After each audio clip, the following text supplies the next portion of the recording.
Hey, salut à tous et bienvenue aujourd'hui pour une toute nouvelle vidéo. On se retrouve donc aujourd'hui sur la vidéo de la course de Fontaine-aux-Bois. Alors, cette course a eu lieu le 30 juin. Oui, je sais, j'ai du retard sur mes vidéos, mais c'est pas grave, ça fera du contenu pour l'hiver. J'ai encore quelques vidéos de course à mettre, j'en ai encore 5-6 à mettre de vidéos de course, donc ça fera du contenu pour l'hiver. Donc effectivement, là on se retrouve donc, comme je te disais, sur la course de Fontaine-aux-Bois, qui a eu lieu le 30 juin. Donc le 30 juin de cette année. Alors, on est parti pour une course de 75 km et on va boucler ça en 1h50. Bon, en lui-même, le parcours, comme tu peux voir, il est pas très difficile. C'est un parcours que tu peux retrouver là en haut à droite de l'écran. Je vais te réexpliquer un petit peu les données de l'écran. Donc en haut à droite, tu as le parcours. En haut à gauche, tu as le nombre de tours qu'on doit effectuer. En bas à gauche, le nombre de tours par minute, fréquence de pédalage. Au centre, tu vas retrouver la fréquence cardiaque, le dénivelé de la pente, la distance avec la vitesse à laquelle on roule. Et en bas à droite, tu vas retrouver donc les watts. Donc là, on est parti donc pour la course. C'est parti, le top départ est donné. Et sur cette course, j'avais misé à ne pas m'affoler parce que sur la partie qu'on va prendre juste ici, il y a énormément de vent. Là, ça peut faire une bordure. Donc en fait, le vent provenait, si mes souvenirs sont bons, de la droite. Tu peux voir que la bordure va commencer à se créer. Donc le but du jeu est de rester un maximum dans les roues. De ne pas se fatiguer parce que la course est longue. Habituellement, on a 65 à 70 km de course. Là, on a 5 km de plus. Donc à 2 tours de plus. 2 tours de plus, ça peut jouer sur les organismes. Là, tu peux voir que je remonte très bien le paquet. Je vais me retrouver vite fait en tête de peloton. Et le but du jeu, c'est que je fasse comme d'habitude, que je cours en tête de peloton pour voir tout ce qui se passe et pouvoir potentiellement accompagner les échappés. Dans ma tête, pour moi, c'était une arrivée qui allait arriver au sprint ou voir peut-être un groupe de 15 qui partait sur une bordure. Donc c'est pour ça qu'il fallait être super attentif. Donc là tu peux voir que je mets quand même je suis dans les roues, mais je mets quand même du 250-300 watts. Et là tu peux voir tête de peloton, tout de suite ça accélère. Ça fait un petit peu blocus parce que ça fait une petite cassure parce que il y a quelqu'un de Lieu-Saint-Amand qui essaie de partir. Donc Corentin fait une petite cassure. Là je ne m'affole pas parce que je sais que ça va rentrer. Tu peux regarder tout de suite, ça repart sur ma gauche, ça réaccélère, tu vois. Donc on est en début de course, tout le monde est frais. Donc tout le monde va rechercher les échappés. Et là on se retrouvait donc sur une légère descente. Et ce qui faisait mal, c'était, tu peux regarder sur le circuit, on avait un virage à 90 degrés. Donc là si tu le prenais vraiment en queue de peloton, ça pouvait faire style, tu faisais l'élastique. Donc là tu peux voir que je vais me repositionner, je renvoie tout de suite du 1000 watts, je me mets tout de suite dans les roues. Et en fait je me dis je vais continuer à appuyer pour pouvoir prendre l'épingle en premier. Et de ce fait je mettrai une grosse relance pour voir ce qui va se passer ensuite sur l'arrière du peloton. Donc là tu peux voir que je freine quand même assez tardivement. On arrive ici donc dans l'épingle. L'épingle se prend plutôt à l'arrêt. Tu vois, on perd presque 15 km/h. Et là je mets une putain de grosse relance. Je renvoie à 600 watts. Mais je vois que en fait derrière comment dire, le peloton a suivi. Donc c'est pour ça que je me recale à 250 watts en espérant qu'il y a quelqu'un qui peut prendre un relais. Tu peux regarder que j'ai mon cœur à 187 pulses. Donc là on se retrouve avec le Dossard 383 de Lieu-Saint-Amand que je ne connais pas, juste devant Monsieur Chalas. Et là devant moi c'est Michael. Donc là on est parti. Moi je m'affole pas, je sais que le peloton excusez-moi excusez-moi, je suis un petit peu malade. Ça fait 2-3 jours que j'ai mal à la gorge. Bon, c'est pour ça que j'ai peut-être aussi une drôle de voix. Ne vous inquiétez pas, ça va rentrer dans l'ordre d'ici quelques temps. C'est juste un gros rhume. Donc je disais, là je ne m'étais pas affolé sur le retour parce que comme tu peux voir, tout le monde est présent. Tiens, petit coucou à Pierrot qui passe juste devant le Dossard 348. Donc tout le monde est frais, c'est le début de course. Donc on n'a pas à s'affoler là-dessus. Allez, je te laisse découvrir le premier tour avec l'ambiance du peloton et je te reprends plus tard dans la vidéo.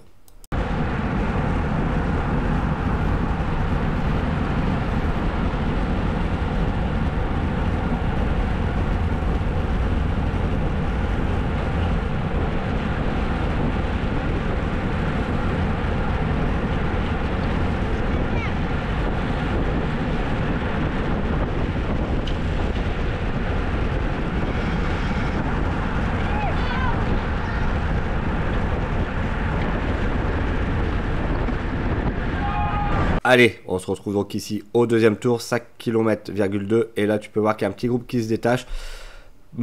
Pascal Deblicky suit. Là, bah, le gars devant lui, donc c'est Dorian. Ouais, c'est Dorian, n'y va pas. Donc là, je décide donc de mettre mon attaque 1200 watts. Je vais rentrer donc sur le groupe. Là, tu peux voir, je suis à 114 tours minutes. Et en voulant rentrer, bah, je m'aperçois que derrière, bah, ça roule. Donc je refais descendre un petit peu mon cœur. Tu peux voir que je redescends à... Je suis à 190 pulses quand même. Hein. Je vais refaire descendre mon cœur. Parce que Pierrot chasse ainsi que Corentin de Dieu Saint-Amand. Et là au moment où ils sont rentrés sur moi, ça regarde. Et hop, je remets tout de suite une cartouche. Je repars à plus de 900 watts. Et là, je vais décider donc de rentrer sur le groupe. Il faut que j'arrive à rentrer sur le groupe avant... de prendre l'épingle. Et tu peux voir que derrière ça rechasse. Le peloton est toujours présent. À chaque fois que je lève mes fesses de la selle, bah c'est reparti pour le peloton quoi, me chasse. Donc là je décide de rester calme. On va prendre l'épingle. Et ça va être après où je vais mettre une attaque. Mais une belle attaque justement pour pouvoir aller rechercher le petit groupe qui est devant. Je me remémore en même temps la course, hein, parce que ça fait quand même plus de 3 mois que la course a eu lieu. Et je suis en train de la revivre au même moment que je la commente. Donc ça, c'est vraiment exceptionnel quand même de revivre une course d'il y a 3 mois et de la commenter en même temps. Donc je me remémore un petit peu aussi les images. Et là, tu peux voir, on repart donc sur la ligne d'arrivée. Le petit groupe juste devant, on l'a à quoi, à une cinquantaine de mètres. Hein, donc il est vraiment pas très loin. Il est à quoi, une dizaine de secondes. Là, je renvoie du 600 watts. Je vais venir me replacer. Je reste placé toujours en tête de peloton. Là, on va voir que Jérôme va remonter aussi. Donc, quelqu'un de Fontaine-au-Bois qui va remonter. Là, tu vois, le peloton commence à couper son effort. Et là, je me dis, si le peloton coupe son effort, c'est pas très bon, quoi. Parce que là, ça va commencer à prendre de la distance. Là, tu peux voir, là, ils prennent plus là, ils sont plus à plus de 15 secondes quand même. Là, je suis un petit peu enfermé, donc j'arrive pas à attaquer. Je suis complètement enfermé dans le peloton. Ça fait complètement barrage sur l'avant parce que il y a l'US Saint-André et l'US Saint-Amand qui ont quelqu'un de représenté devant, donc ils jouent très très bien le travail. Tu vois qu'ils font blocus complet, ils mettent vraiment un faux tempo. On roule qu'à 31 km/h, alors que peut-être devant ils roulent à 40 km/h. Donc là, je peux te dire que ça avoisine, hein, ça avoine quoi devant. C'est parti, hein, ça avoisine. Excusez-moi, ça avoine. Devant ça charbonne, ça roule, et nous bah, on roule qu'à 30 km/h. Donc là je peux te dire que bah, dans peu de temps on les voit plus. On se retrouve donc au 5e tour. Donc le groupe de 5 est parti. Et là moi je décide de fin du 5e tour, donc à 18 km, de mettre une cartouche et d'essayer de rentrer tout seul sur le groupe. Parce que ça comment dire, ça commence à faire beaucoup. Ils ont une trentaine de secondes d'avance. Là, derrière, je vois que ça ne réagissait pas trop. Donc, j'ai mon cœur à 196 pulses. Et là, je me dis, allez, c'est parti. Je vais me focus sur ma course. Ils sont 5 devant. 5 devant, il reste quand même à peu près 14 tours à faire. Je me suis dit, c'est le moment de rentrer. Je vais faire le 6e. Et peut-être qu'à 6, on y arrivera. Mais bon, pour moi, 6, ça fait beaucoup. Ça fait pas beaucoup, pardon. Sachant le vent qu'il y avait, je me suis dit, je tente quand même ma chance. Derrière, dans ma roue, j'avais pu prendre un gars de Lieu Saint-Amand, donc ça c'est plutôt pas mal, avec le gars de la Capelle. Je me suis dit, à 3 on va peut-être pouvoir collaborer et pouvoir rentrer, mais bon, je vais voir que le peloton, on avait encore décidé autrement. Le peloton va continuer à chasser, alors que quand on prend le virage, on va apercevoir les échappés. Ils sont pas très très loin. Ils sont on les a quasi en point de mire.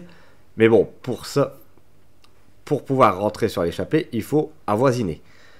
Il faut avoiner. Et pardon, avoisiner, j'en ai une bonne en ce moment avec avoisiner, je ne sais pas ce que j'ai. Il faut rouler, il faut charbonner. Donc là, tu peux voir qu'on se met tout de suite en ordre de bataille. Comme le vent promenait de la gauche, bah, on ouvre l'éventail. Et tout de suite, on va venir prendre nos relais. Là, tu peux voir que niveau watts, ça charbonne, hein. Je suis quand même à 400 watts. On roule à 41 km/h. J'ai mon cœur à 185 pulses. Donc c'est pour te dire que je suis au taquet. Mais ça collabore super bien. Ma cadence super bonne, hein, je suis à 90 tours minute. Et là, tu peux remarquer qu'on ne voit toujours pas les échappées. On ne sait même pas à combien de temps ils sont. Ils sont à une bonne trentaine de secondes pour moi. Je me suis dit, ça va être compliqué de rentrer à 3. Ils sont 5 devant. Mais il faut continuer sur notre effort. À certains moments, peut-être que devant, ils vont se regarder. Et nous, en continuant notre effort, en lissant notre effort, ben, on va rentrer. Ça, c'est certain. Parce qu'à certains moments, ils vont commencer à se regarder à qui passent les relais et à qui passe pas. Alors que nous, là, tu peux voir, on s'entend super bien. Regarde, je viens de prendre mon relais. Tout de suite, le gars de la Capelle reprend son relais. Et je reprends mon relais. Bon, il y a... Là, tu peux voir, il y avait sur la droite ma femme qui me dit le bon coup est en train de partir. Je le sais, que le bon coup est en train de partir. Et là, tu peux... Regarde, on les aperçoit même pas. Je peux te dire, pourtant, on roule. On roule à 45 km/h. Je suis à 200 watts. On les aperçoit même pas. Donc, pour te dire qu'ils doivent quand même avoir une belle avance. Et là, en fait, bah... Je coupe mon effort parce que bah, tu peux voir que le peloton est revenu. Donc Pierrot est présent, toujours le gars de la Capelle. Et tu vas voir que bah, tout le peloton est là.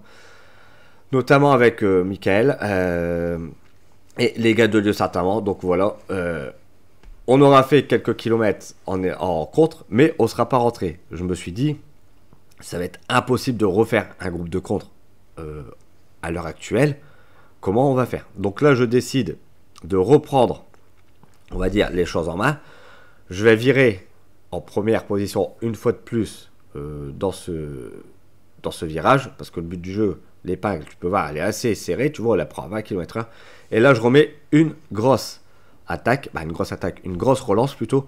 Et c'est parti. Je vais retirer le peloton pour voir qui va savoir suivre. Et peut-être que ça va peut-être me faire une cassure. Et là, qu'on va savoir refaire un groupe de contre. Tu peux voir quand même que je me recale à 400 watts. Je roule à 38 km/h. J'ai encore mon cœur à 185 plus. Donc c'est vraiment énorme. Je me suis dit, allez, on tente maintenant sur une grosse relance de casser le peloton en deux. Et on va voir qui me suit. Mais voilà, je me suis retourné. Et malheureusement, bah, le peloton toujours présent. On est toujours en début de course. Hein. On n'a que 21 km de course, 22 quoi. Et voilà, tout le monde est frais. Et là tu peux voir, bah, de ce fait là, bah, ça me contre à 3. Donc là je décide de ne pas y aller. Je me suis dit, je vais te faire un effort, il faut quand même que je récupère. Et là bah, tu peux voir que ça ressort. Il y en a 5 qui essayent de ressortir. Et là bah, j'ai récupéré un petit peu. Donc je décide de rattaquer. Et au moment où je rattaque, il y a Agathe Bousbecq qui rattaque en même temps que moi. Donc je me suis dit, parfait, je vais pouvoir prendre sa roue et revenir tranquillement sur le groupe de contre qui essaye de se faire. Là, je lui prends un petit relais. Je renvoie tout de suite du 300 watts. Parce que si ça part là devant, je vais te dire, il y a quand même des sacrés costauds devant. Donc il ne faut pas les laisser partir. Allez, je te laisse encore découvrir quelques petites images. Et je te reprends juste après.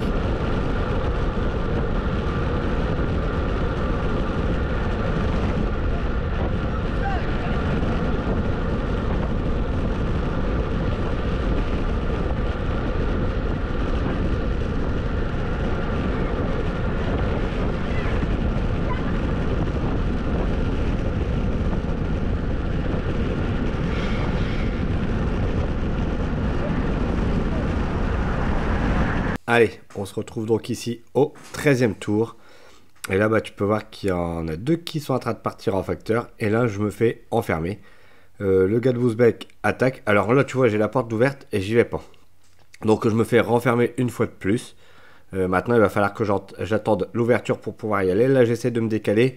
Et hop, à ce moment-là, bah, tu peux voir que je porte mon attaque. Donc je vais essayer de rentrer sur... Donc si mes souvenirs sont bons, c'était Michael qui est parti Michael Tourneux de l'équipe de Fontaine. Donc c'était son club qui organisait cette course-là. Donc là c'est parti, je vais rentrer donc sur Michael et le gars de Bousbecq. Et je vais lisser mon effort, donc tu peux voir à 300 watts, je suis quand même à 185 BPM, ce qui est énorme. C'est mon max. Au sprint, j'arrive à monter à 200, 205 encore.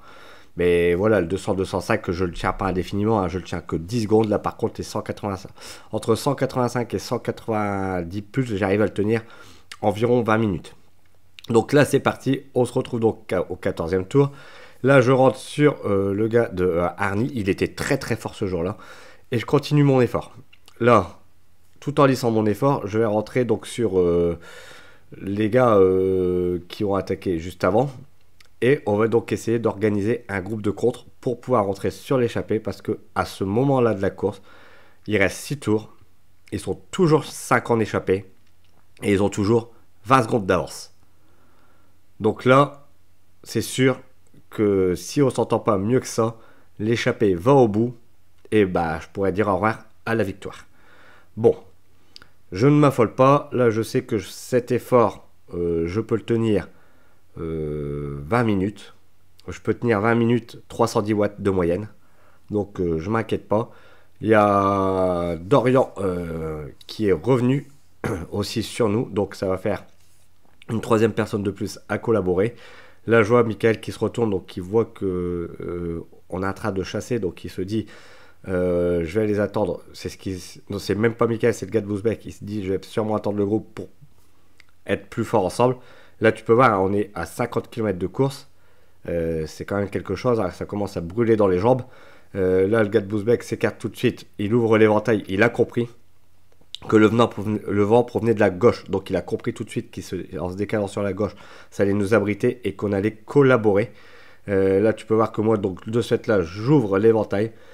J'envoie du 400 watts presque. Dorian, c'est pareil. Il passe. Et là, tu peux voir que même le gars de Hardy, alors, je sais plus comment il s'appelle. Si tu passes par là, tu peux rementionner ton nom. Quelqu'un de très costaud. Il a fait franchement une sacrée course aussi ce jour-là. Il passe. Et là, tu peux voir qu'on est en train d'organiser une très belle tournante. Justement, pour pouvoir rentrer sur l'échappée. Là, tu peux voir que mon cœur descend. Le fait d'organiser... une tournante, donc que tout le monde, chacun passe ses relais, bah ton cœur descend. Même si t'es pas très bien dans l'échappée, vaut mieux passer un relais pour faire voir déjà que tu es présent, que tu peux aider un petit peu. Et quand tu vas redescendre dans la ligne descendante, bah, tu vas récupérer quelques pulses. Moi, c'est mon avis. Toi, tu peux dire ce que tu fais en groupe de contre ou en échappée. Si tu passes des relais ou si tu attends vraiment le dernier moment. Moi, je suis quelqu'un qui passe régulièrement mes relais dans les échappées. Et c'est vrai que quand je vois que l'échappée va aller au bout, bah, il va à un certain moment arriver les 2-3 derniers tours. Bah, voilà. Tu m'as compris, hein, je commence à sauter quelques relais justement pour jouer la gagne. Là, tu peux voir que j'ai pris donc un sacré relais appuyé. Je me recale donc dans la roue du gars de Bouzbek. Bon, lui, il a récupéré un petit peu, il était tout seul. Et là, tu peux voir que bah, on va se relever. Parce que bah, le peloton est juste à nos trousses. C'est les gars de l'US Saint-André qui ont ramené. Parce que eux, effectivement, ils ont quelqu'un devant. Et là, on va donc se retrouver un tout petit peu plus loin dans le 14e tour. Et là, il y a Jérôme Ardouin qui est parti en facteur. Donc, j'ai décidé de partir avec. Et là, je lui dis, allez Jérôme, on y va à deux. On essaye de s'entendre un maximum pour entrer sur l'échappée. Parce que là, à l'heure actuelle, j'avais pas encore mis la caméra à l'arrière sur cette course-là, mais on voyait qu'il y avait un trou. Donc là, c'est parti. Je me cale à 300 watts, 183 pulses. On est sur du faux plat montant à 1%. On roule quand même à 36 km/h. Et en plus, la route ici ne rendait pas très bien. Jérôme passe son relais. Hop. Et là, on va s'entendre. On va essayer de s'entendre un maximum. Je repasse une fois. Donc tu vois, bon... Voilà, il fait quelques petits zigzags. Donc moi, je reste calé un petit peu dans sa roue. Je vais reprendre un relais. Et lui, je ne sais pas pourquoi, mais à un certain moment, il va se relever. Parce que le peloton, on voit qu'il n'est pas très loin. Il est à une centaine de mètres. Mais je ne sais pas pourquoi, il se relève. Et donc moi, je vais continuer à lisser mon effort. Et je vais dire, bah tant pis, je vais essayer de rentrer tout seul. Donc là, tu vois, je passe mon relais. Et là, à ce moment-là, bah, lui, il se relève. Je ne sais pas pourquoi il s'est relevé. Je pense qu'on aurait pu rentrer à deux sur l'échappée. Je pense, hein, parce que là, on n'avait que 20 secondes de retard. Et là, bah, moi, là, je me retrouve tout seul. Donc, je décide de lisser mon effort, de continuer. Je vais donc me caler à peu près à 180 pulses sur 200, ouais, 180 pulses que je vais me caler, et je vais être à peu près à 300-320 watts.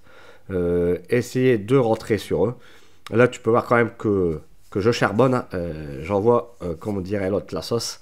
Je roule à 40 km/h tout seul. Là, en plus, je vais te dire, je vais me prendre le vent défavorable qui provient de 3/4 face de la gauche. Donc, je peux te dire que je roule déjà plutôt pas mal. Et tu peux voir à la caméra, le temps était incertain. On est parti, il n'y avait pas de pluie, mais là, il commence à pleuviner. Et ouais. Donc, est-ce que le temps va changer la physionomie de la course? Peut-être, parce que il faut se dire qu'un peloton sera moins franc dans les virages que quelqu'un seul. Tu peux voir que les virages, je négocie quand même plutôt fort, alors qu'un peloton, s'il commence à se mettre à pleuvoir, il va être un peu plus monté sur les freins. Là, tu peux voir relance 300 watts, je me recale à 250 watts, je roule à 43 km/h, 85 tours minute. Là, j'essaye en fait, alors là, je suis pas très véloce, je mets un peu plus de braquet, justement pour travailler plus en force et justement pas faire monter mon cœur, parce que plus tu vas donner de la vélocité, plus ton cœur va monter haut. Là, le but du jeu, c'est voilà, de garder mon cœur là ici à 176 pulses, à 87 tours minute. Je me suis dit, là, je suis en force, je roule plutôt pas mal. Là, tu peux voir quand même que la pluie commence à s'intensifier, hein. Ouais, là, ça commence à pleuvoir de plus en plus. Et moi, je suis quelqu'un qui... Alors, j'aime pas la pluie, mais j'aime bien courir sur la pluie, sous la pluie. Parce que je suis quelqu'un qui est assez franc dans mes virages. Niveau pression, là, j'avais mis 5,5 bars. Je suis montant tubeless. Donc ça, c'est un gros avantage aussi. Et là, je me suis dit, allez, le peloton derrière, je me retournais pour regarder, pour jauger un petit peu l'écart entre moi et le peloton à l'arrière. Et je voyais que le peloton ne rentrait pas. Justement, j'avais créé un très bon trou. Donc là, je me suis dit, c'est parti, c'est 5 tours à bloc. 5 tours où j'ai 20 secondes de retard sur l'échappée et le peloton est à peu près à 30-35 secondes derrière moi. Donc c'est qui tout double. C'est soit que je rentre sur l'échappée, certes, quand je vais rentrer, je serai peut-être cuit, hein, c'est sûr et certain, parce que j'aurais laissé énormément d'énergie. Mais je me suis dit, à la limite, je peux faire 6. Ça, c'est parfait. Rentrer sur l'échappée, décrocher une belle 6ème place, parce que je sais que j'aurais été très très juste pour le sprint, hein. Vu l'effort que je suis en train de faire, là je peux te dire que je suis en train de faire entre guillemets comme un test FTP, hein. Donc test FTP, c'est 20 minutes au seuil, hein. 20 minutes à bloc. Là c'est ce que je suis un peu en train de faire. Le gros avantage, c'est que je me connais parfaitement, donc je sais ce que c'est. Je sais ma VO2 max, je connais ma FTP par cœur, et je sais combien de watts je peux tenir sur 20 minutes. Et tout ça, c'est à force de s'entraîner, on se connaît. À force de faire les exercices, de les répéter, on se connaît aussi, hein. On sait de quoi on est capable. Et là, ce jour-là, j'avais quand même plutôt de bonnes sensations. Je sais que je peux tenir mon cœur aussi à 185 pulses, entre 185 pulses et 190 pulses pendant une vingtaine de minutes. Et là, tu peux voir, la relance va faire très très mal. Et là, je vois toujours pas l'échapper. Là, j'arrive dans la partie montante, faux plat montant, avec un rendement vraiment dégueulasse sur cette route. C'est le cas de le dire, c'est une route gravillonneuse, donc pas de rendement, rien du tout. Tu peux voir que je lâche énormément de watts pour rouler qu'à 36 km/h. Je me suis dit, ouais, effectivement, je charbonne. Mais devant A5, ils sont, je pense, plus forts que moi, c'est certain. 5 contre 1, c'est compliqué de rentrer. Mais je me suis dit, dans ma tête, c'était lisse ton effort. À 2-3 tours de l'arrivée, ils vont commencer à se regarder justement pour la gagne, parce que c'est là que ça va sauter des relais. Donc c'est dans les 3 voire 2 derniers tours que ça va être à mon avantage, parce que le peloton va commencer à se regarder. Et puis voilà. Mais tu peux voir que je me suis fait rattraper par les premières catégories. Donc le peloton des deux est rentré avec les premières catégories. Donc c'est pour ça que j'ai coupé mon effort. Et oui, le peloton des deux s'est aidé des premières pour revenir sur moi. Et on est revenu je vais te dire, sur l'échappée par rapport aux premières catégories. Les deuxièmes catégories n'ont pas joué le jeu, ne se sont pas décrochés du peloton des premières. De ce fait-là, nous voilà dans le dernier tour. Dans le dernier tour, tout le monde est groupé. On est première, deuxième ensemble. C'est un vrai carnage. Je sais même plus où est-ce qu'on en est. Là, tu peux voir que je suis complètement à l'arrière du peloton, mais j'irai pas prendre de risque sur ce sprint. Parce que pour moi, ça ne sert à rien du tout. Une arrivée avec les premières, ça va être compliqué. Faire un sprint alors que tu as un peloton de première, c'est impossible. C'est prendre des risques inutiles, surtout sur les petites routes. Nous, on était quand même 70 en deuxième catégorie. Les premières, ils étaient une bonne quarantaine. Hein. Donc, t'imagines une arrivée à plus de 130, c'est compliqué sur des petites routes. Alors, certes, je vais me répéter, mais on aurait... Les deuxièmes catégories n'ont pas joué le jeu. On aurait dû se laisser se décrocher. On aurait ralenti de 1 voire 2 km/h. Ça aurait permis au peloton des premières de partir. Déjà, peut-être pas nous, on serait peut-être pas rentré déjà aussi sur l'échappée. Peut-être que le peloton ne serait pas rentré non plus sur moi. Bon, la course a été décidée comme ça. Voilà, je vais pas refaire la course, mais je me dis, j'ai quand même quelques remords parce que le peloton est revenu avec les premières. On revient aussi sur l'échappée avec les premières catégories. Et là, une arrivée avec les premières catégories, pour moi, c'est pas une arrivée, quoi. Là, tu peux voir que je commence à me laisser décrocher parce que j'irai vraiment pas prendre de risques. Juste à côté de moi, c'est Pierrot. Et tu verras qu'arrivé dans les pagles, je le laisse complètement filer. Je me désintéresse complètement de la victoire. Parce que pour moi, c'est pas une victoire, ça. Revenir sur l'échappée avec les premières, pour moi, c'est pas une victoire. On n'a pas couru avec notre catégorie de ce fait-là. Pour moi, c'était tout mélangé. Donc, c'est pas... Voilà. Et je vais apprendre après à la fin de course que finalement, il n'y aura pas de classement chez les deuxièmes catégories. Parce que, voilà. C'était une arrivée avec les premières, au CED des premières. Voilà. Il y a eu pas mal de choses qui ont fait que il n'y a pas eu de classement. Pourtant, au podium, ils nous avaient prévenu de se décrocher des deuxièmes catégories. Et les 5 premiers, par contre, eux, ont pris leur points. Donc, le premier, c'est 10 points. Le deuxième, c'est 8 points. Le troisième, c'est 6 points. 5 points. Et après, 3 points. Sur le cinquième. Ils ont pris leur points. C'est-à-dire que quand ils arrivent à 30 points, ils montent de catégorie. Donc, en fait, ils ont fait top 5 non classés avec les points. Je trouve ça normal. Parce qu'on n'avait qu'à se décrocher des premières catégories. Donc voilà les amis, là tu peux voir que bon, je me laisse totalement décrocher, j'ai mon cœur à 145 plus, bon voilà. C'était une course assez drôle, ouais, une drôle de course dirons-nous. Donc voilà, en termes de statistiques, ça fait un moment que je vous avais pas donné des stats, je vais vous en donner quelques-unes là. Donc on a effectué les 75 km 200 en 1h50, on a fait 41 de moyenne. J'ai 234 watts en puissance moyenne. Ensuite, au niveau de la puissance normalisée, je me retrouve à 270 watts. J'ai poussé à 1253 watts maximum. Je me suis retrouvé avec une cadence vélo de 85 tours minute. Et au niveau du cœur, je me suis retrouvé à 170 pulses de moyenne avec un pic à 196 BPM. Donc voilà les amis, c'est ainsi que se termine cette vidéo. Je finirai donc bon dernier de ce peloton avec aucun regret. J'espère que tu as aimé cette vidéo. N'oublie pas de liker, partager, de t'abonner à la chaîne. Active cette putain de cloche pour ne pas rater les prochaines vidéos. Et moi je te dis à bientôt.